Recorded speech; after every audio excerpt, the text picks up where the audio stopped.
আধুনিক আফ্রিকায় নতুন এক রাজনৈতিক জাগরণের প্রতীক হয়ে উঠেছেন বুর্কিনা ফাসোর তরুণ সেনানায়ক ইব্রাহিম ত্রাওরে। মাত্র ৩৪ বছর বয়সে দেশের ক্ষমতা গ্রহণ করেছেন তিনি।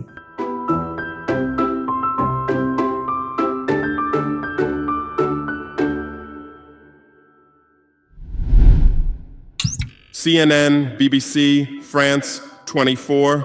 I'm watching you all. I'm recording every lie.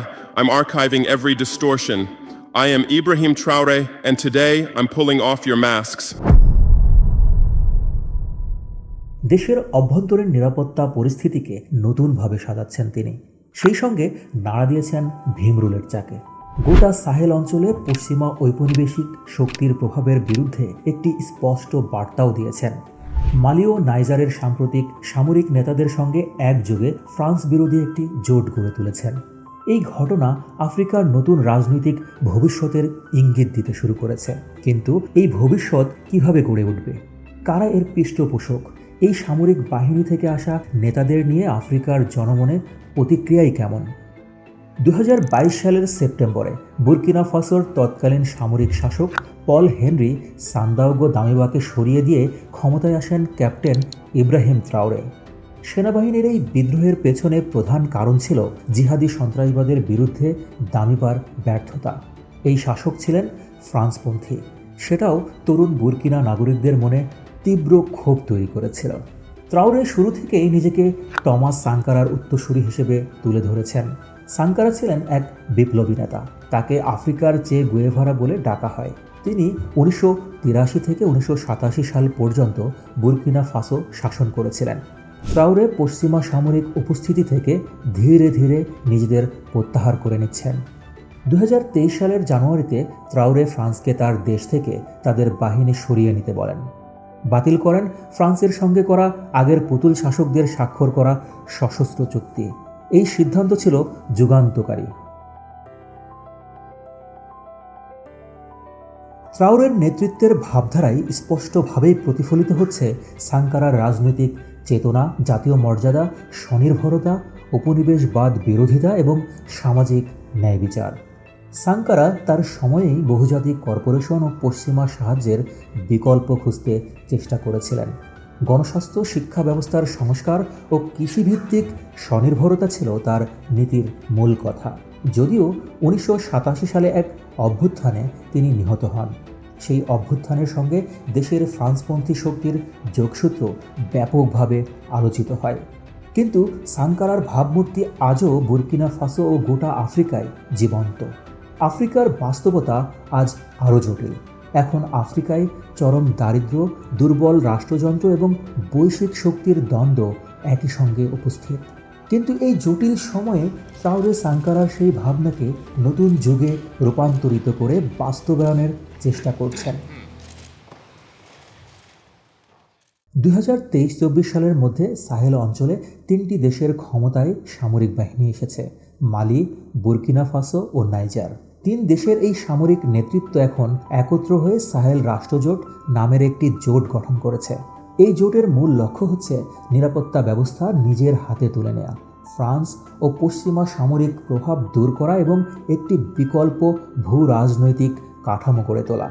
নাইজারে ফ্রান্সের গুরুত্বপূর্ণ ইউরেনিয়াম খনি রয়েছে। এই খনি বহু বছর ধরে ফরাসি পরমাণু বিদ্যুৎ উৎপাদনের ভিত্তি হিসেবে কাজ করছে। এই খনিজ সম্পদ ব্যবহারের জন্য ফ্রান্স নিজের দেশকে জ্বালানি যোগান দিচ্ছে। কিন্তু খোদ নাইজারের নাগরিকেরা এখনও সামান্য বিদ্যুতের অভাবে ঘরে কেরোসিনের বাতি জ্বালায়। এসব কিছু সাহেল অঞ্চলে জনরোষের বড় কারণ। নাইজারে ২০২৩ সালের জুলাইয়ে প্রেসিডেন্ট মোহাম্মদ বাজুমকে সরিয়ে দিয়ে ক্ষমতায় আসেন জেনারেল আব্দুর রহমান তিয়ানি। এরপর ফ্রান্স বিরোধী আন্দোলন আরও তীব্র হয়। এই জোট কেবল নিরাপত্তা নয়, একটি আঞ্চলিক অবস্থানও গ্রহণ করছে।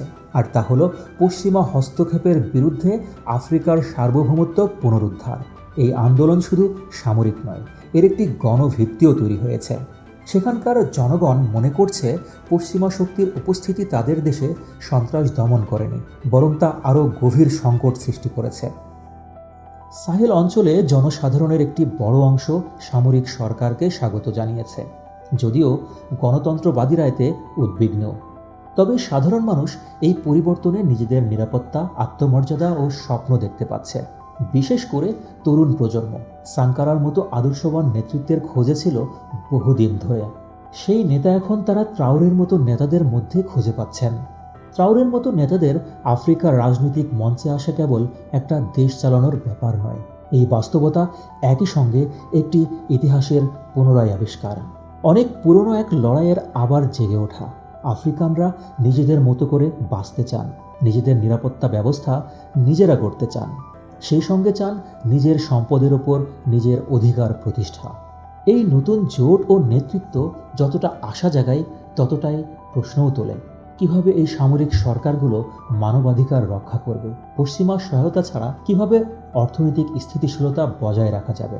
এখন কি ফ্রান্সের জায়গায় নতুন ঔপনিবেশিক শক্তি হয়ে আসবে রাশিয়া আর চীন?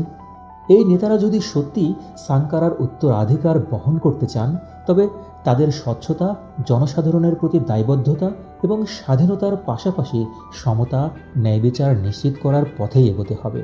নইলে এই বিপ্লবও শেষ পর্যন্ত মৌলিক পরিবর্তন না ঘটিয়ে পুরনো ক্ষমতায় নতুন শাসক আসার মধ্যেই সীমাবদ্ধ থাকবে। ইব্রাহিম ট্রাওরে ও সাহেল অঞ্চলের বর্তমান সামরিক আন্দোলন এক গভীর ঐতিহাসিক ক্ষোভ ও আশার বহিঃপ্রকাশ। আজকের যুগেও যে উপনিবেশ প্রথা শেষ হয়নি, এই আন্দোলন সেই বিরোধী চেতনার নতুন রূপ। আফ্রিকার মানুষ এখন শুধু আর দরিদ্র নিঃস্বতার প্রতীক হয়ে থাকতে চাইছেন না, তারা বাস্তব পরিবর্তনের অংশ হতে চাইছেন। দীর্ঘদিন ধরে পশ্চিমাদের হাতে লেখা আফ্রিকার ইতিহাসের পাঠ নতুন করে লেখার চেষ্টা হচ্ছে, আর এবার তা আফ্রিকার মানুষ নিজ হাতেই লিখবে। বন্ধুরা, ভিডিওটি ভালো লাগলে লাইক দিন, সাবস্ক্রাইব করুন আর শেয়ার করতে ভুলবেন না।